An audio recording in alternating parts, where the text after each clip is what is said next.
Mokholo o boletse ge a be a lakalla go leletša mogala modulasetilo wa boto ya Eskom go mmotša gore a phumule kopano yeo e beng e beilwe ka ge seo se be se le kgatlhanong le pušo ya maleba. O latofatšwa ge Zuma a molleditše go mofa taelo ya gore kopano yeo e beng e swanetše go ahlaahlwa go fegwa ga bahlankedi bagolo ba Eskom ba bane e se swarwe.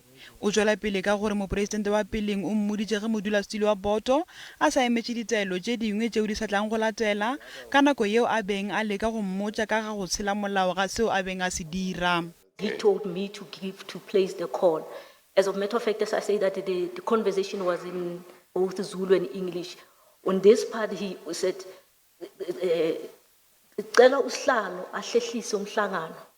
Oh, Yes. okay, yeah, okay, and then that's when I asked. Yes. That, but Okay. I suspect he's going to ask for the reasons for the postponement. Yes. And he said, no, tell him to await further instruction from the minister. Dihlatse tšeo di fetile go komišeneng di boletše ge go fegwa ga bahlankedi bao gore re ilwe le mathomo kopanong yeo e beng e swarwetše legaeng la Zuma la ko Durban.